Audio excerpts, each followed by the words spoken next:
The team looked me dead in the eye and said, "We just can't do this anymore."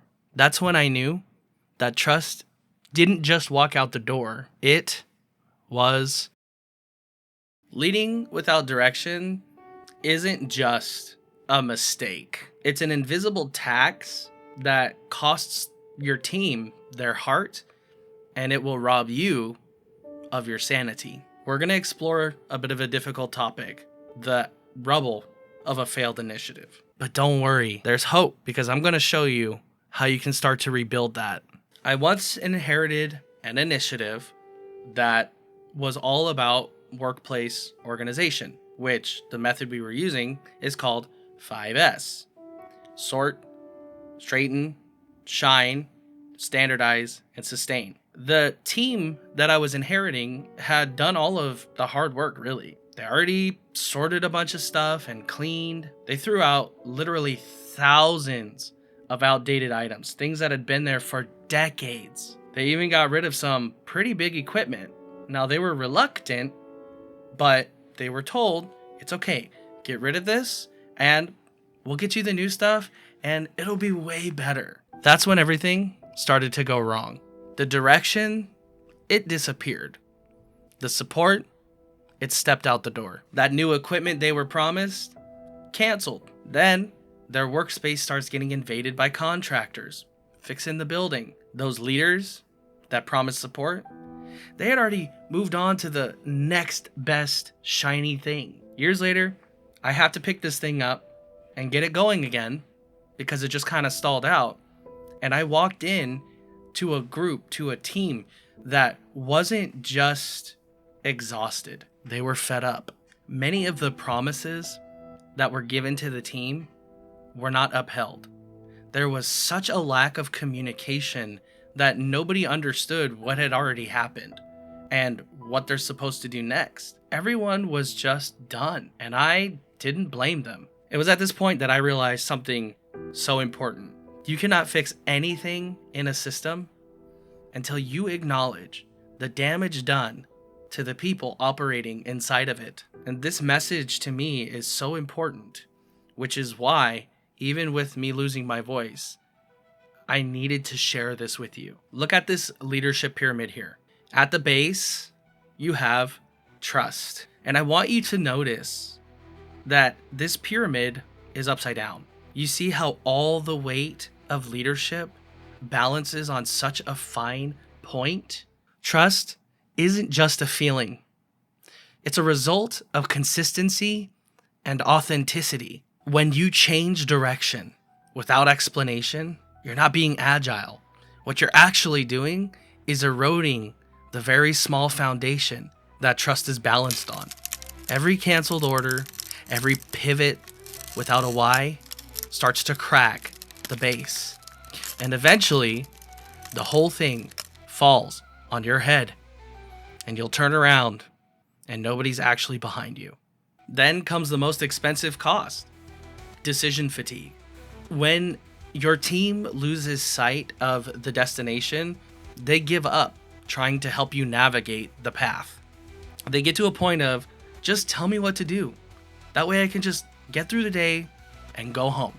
Then you start hearing things like, I just work here. That's not my job.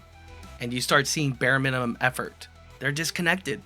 You still have their hands, but you've lost their brains. And most importantly, you've lost their heart. This is why the 60-30-10 rule is so important when you're doing any initiative. 60% of your effort must be focused on planning. If you don't spend the time mapping the gap between where you are and where you want to be, you're just sending your team on a force march, letting them hike through the forest without a compass, and they'll eventually stop walking. So how do we pick up the pieces of a broken initiative and try to put them back together to salvage something? Now, let me just say up front, it's not always going to be possible to salvage an initiative. I would say most of the time, you're going to have to scrap it, count your losses, and start over. But if you are going to try, here are the 3 things you can do to help you pick up the pieces of a broken initiative. First, you have to understand what's already happened. You have to go personally dig through all of the data, all of the information, talk to the people face to face, and figure out what happened. How did we get to where we are now? You have to start earning their trust again. So how do you do that? Well, first of all, you don't tell them things that you don't intend to follow through on. Why would you make a commitment when you're not going to follow through? What that really does is you're going to have them move 10 feet. The destination is 50 feet away. You made a commitment, you gaslit them, and you weren't completely honest. Now you can leave and somebody else has to come in and take it over. It's not your problem. But if you would have just been straightforward with them, instead of oftentimes dragging them that 10 feet, they would have willingly walked the entire 50 feet with you. Courageous leadership is about being truthful for where you are right in this moment. So be truthful with your people.